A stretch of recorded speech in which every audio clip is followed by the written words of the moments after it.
Audio Jungle. Audio Jungle. కొరింథీయులకు రాసిన మొదటి పత్రిక 15వ అధ్యాయము మొదటి వచనం నుండి. మరియు సహోదరులారా, నేను మీకు ప్రకటించిన సువార్తను మీకు తెలియపరచుచున్నాను. మీరు దానిని అంగీకరించితిరి, దాని యందే నిలిచి ఉన్నారు.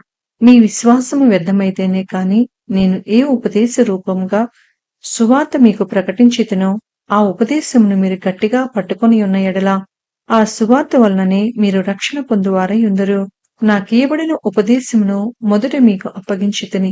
అదేమనగా, లేఖనముల ప్రకారము క్రీస్తు మన పాపముల నిమిత్తము మృతి పొందెను, సమాధి చేయబడెను, లేఖనముల ప్రకారము 3వ దినమున లేపబడెను. ఆయన కేఫాకును తరువాత 12 కనపడెను. అటుపిమ్మట 500కు ఎక్కువైన సహోదరులకు ఒక్క సమయమందే కనపడెను. వీరిలో అనేకులు ఇప్పటి వరకు నిలిచి ఉన్నారు, కొందరు నిద్రించిరి. తరువాత ఆయన యాకోబుకును అటు తరువాత అపోస్తలుకందరికిని కనపడెను. అందరికిని కడపట అకాలమందు పుట్టినట్టున్న నాకును కనపడెను. ఏలయనగా నేను అపోస్తలులందరిలో తక్కువ వాడను. దేవుని సంఘమును హింసించినందున అపోస్తలుడనబడుటకు యోగ్యుడను కాను. అయినను నేనేమై ఉన్నానో అది దేవుని కృప వలననే అయ్యున్నాను. మరియు నాకు అనుగ్రహింపబడిన ఆయన కృప నిష్ఫలము కాలేదు కాని వారందరికంటే నేనెక్కువగా ప్రయాసపడితిని. నేనైననేమి వారైననేమి అలాగుననే మేము ప్రకటించుచున్నాము, అలాగుననే మీరును విశ్వసించితిరి. క్రీస్తు మృతులలో నుండి లేపబడి ఉన్నాడని ప్రకటింపబడుచుండగా మీలో కొందరు మృతుల పునరుద్ధానము లేదని ఎట్లు చెప్పుచున్నారు. మృతుల పునరుద్ధానము లేని ఎడల క్రీస్తు కూడా లేపబడి ఉండలేదు. మరియు క్రీస్తు లేపబడి ఉండని ఎడల మేము చేయు ప్రకటన వ్యర్థమే, మీ విశ్వాసమును వ్యర్థమే. దేవుడు క్రీస్తును లేపెనని ఆయన గూర్చి మేము సాక్ష్యము చెప్పియున్నాము కదా. మృతులు లేపబడని ఎడల దేవుడు ఆయనను లేపలేదు కనుక మేమును దేవుని విషయమై అబద్ధపు సాక్షులముగా అగపడుచున్నాము. మృతులు లేపబడని ఎడల క్రీస్తు కూడా లేపబడలేదు. క్రీస్తు లేపబడని ఎడల మీ విశ్వాసము వ్యర్థమే, మీరింకను మీ పాపములలోనే ఉన్నారు. అంతేకాదు, క్రీస్తునందు నిద్రించిన వారును నశించిరి. ఈ జీవిత కాలము మట్టికే మనము క్రీస్తునందు నిరీక్షించు వారమైన ఎడల మనుషులందరికంటే దౌర్భాగ్యులమైయుందుము. ఇప్పుడైతే నిద్రించిన వారిలో ప్రథమ ఫలముగా క్రీస్తు మృతులలో నుండి లేపబడి ఉన్నాడు. మనుషుని ద్వారా మరణము వచ్చెను కనుక మనుషుని ద్వారానే మృతుల పునరుద్ధానమును కలిగెను. ఆదామునందు అందరూ ఎలాగు మృతి పొందుచున్నారో అలాగుననే క్రీస్తునందు అందరూ బ్రతికింపబడుదురు. ప్రతివాడును తన తన వరుసలలోనే బ్రతికింపబడును. ప్రథమ ఫలము క్రీస్తు. తరువాత క్రీస్తు వచ్చినప్పుడు ఆయన వారు బ్రతికింపబడుదురు. అటు తరువాత ఆయన సమస్తమైన ఆధిపత్యమును, సమస్తమైన అధికారమును, బలమును కొట్టివేసి తన తండ్రి అయిన దేవునికి రాజ్యము అప్పగించెను. అప్పుడు అంతము వచ్చును. ఎందుకనగా తన శత్రువులందరినీ తన పాదముల క్రింద ఉంచు వరకు ఆయన రాజ్య పరిపాలన చేయుచుండవలెను. కడపట నశింపచేయబడు శత్రువు మరణము. దేవుడు సమస్తమును క్రీస్తు పాదముల క్రింద లోపరిచించెను. సమస్తమును లోపరచబడి ఉన్నదని చెప్పినప్పుడు ఆయనకు సమస్తమును లోపరచిన వాడు తప్ప సమస్తమును లోపరచబడి ఉన్నదన్న సంగతి విశదమే. మరియు సమస్తమును ఆయనకు లోపరచబడినప్పుడు దేవుడు సర్వములో సర్వమగు నిమిత్తము కుమారుడు తనకు సమస్తమును లోపరిచిన దేవునికి తానే లోపడును. ఇట్లు కాని ఎడల మృతుల కొరకై బాప్తీసం పొందువారేమి చేతురు? మృతులే మాత్రమును లేపబడని ఎడల మృతుల కొరకు వారు బాప్తీసము పొందనేలా? మరియు మేము గడియ గడియకు ప్రాణభయంతో నుండనేలా? సహోదరులారా, మన ప్రభు అయిన క్రీస్తు యేసునందు మిమ్మును గూర్చి నాకు కలిగి ఉన్న అతిశయం తోడు నేను దినదినమును చనిపోవుచున్నాను అని చెప్పుదును. మనిషి రీతిగా నేను ఎఫెసులో మృగములతో పోరాడిన ఎడల నాకు లాభమేమి? మృతులు లేపబడని ఎడల రేపు చనిపోదుము కనుక తిందుము త్రాగుదము. మోసపోకుడి, దుష్ట సాంగత్యము మంచి నడవడిని చెరుపును. నీతి ప్రవర్తన కలవారై మేల్కొని పాపము చేయుకుడి. దేవుని గూర్చిన జ్ఞానం కొందరికి లేదు, మీకు సిగ్గు కలుగుటకై ఇట్లు చెప్పుచున్నాను. అయితే మృతులు ఎలాగు లేతురు? వారిటి శరీరంతో ఒత్తురని ఒకడు అడుగును. ఓ అవివేకి, నీవు విత్తునది చచ్చితేనే కాని బ్రతికింపబడదు కదా. నీవు విత్తు దానిని చూడగా అది గోధుమ గింజైనను సరే, మరి ఏ గింజైనను సరే, వట్టి గింజనే విత్తుచున్నావు కాని పుట్టబోవు శరీరమును విత్తుటలేదు. అయితే దేవుడే తన చిత్త ప్రకారము నీవు విత్తిన దానికి శరీరం ఇచ్చెను, మరియు ప్రతి విత్తనమునకును దాని దాని శరీరం ఇచ్చుచున్నాడు. మాంసమంతయు ఒక విధమైనది కాదు.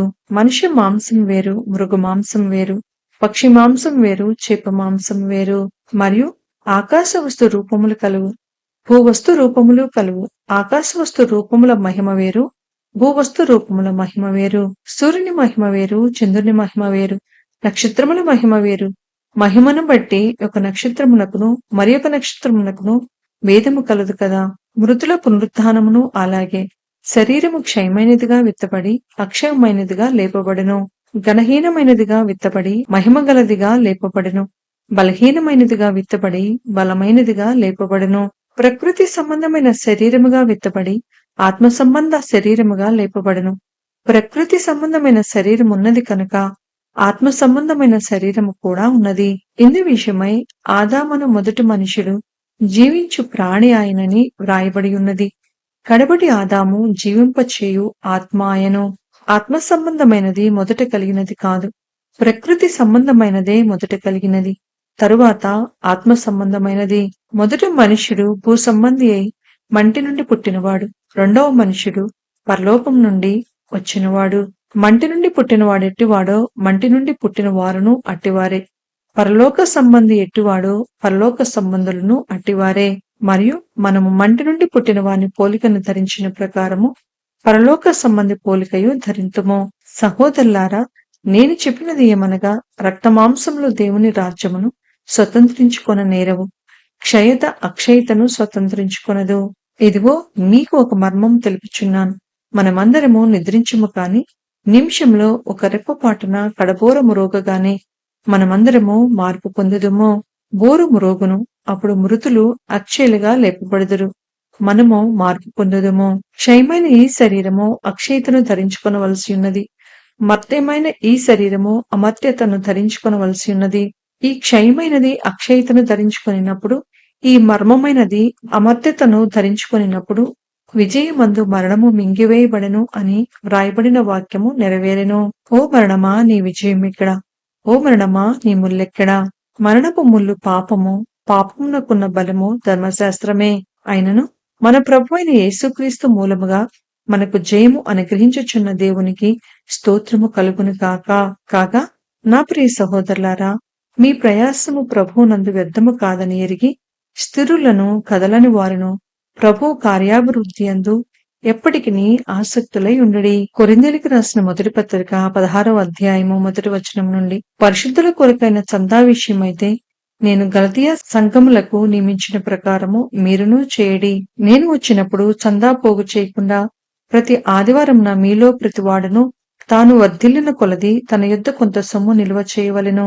నేను వచ్చినప్పుడు మీరెవరిని యోగ్యులని ఎంచి పత్రికలిత్తురో వారి చేత మీ ఉపకార ద్రవ్యమును యెరూషలేమునకు పంపుతును. నేను కూడా వెళ్ళుట యుక్తమైన ఎడల వారు నాతో కూడా వత్తరు.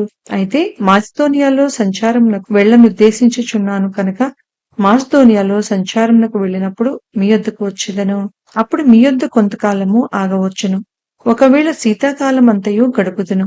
అప్పుడు నేను వెళ్లి స్థలమునకు మీరు నన్ను సాగనంపవచ్చును. ప్రభు సెలవైతే మీ యొద్ద కొంతకాలం ఉండ నిరీక్షించుచున్నాను కనుక ఇప్పుడు మార్గంలో మిమ్మను చూచుటకు నాకు మనసు లేదు. కార్యానుకూలమైన మంచి సమయము నాకు ప్రాప్తించి ఉన్నది, మరియు ఎదిరించువారు అనేకులున్నారు కనుక పెంతెకోస్తు వరకు ఎఫెసులో నిలిచియుందును.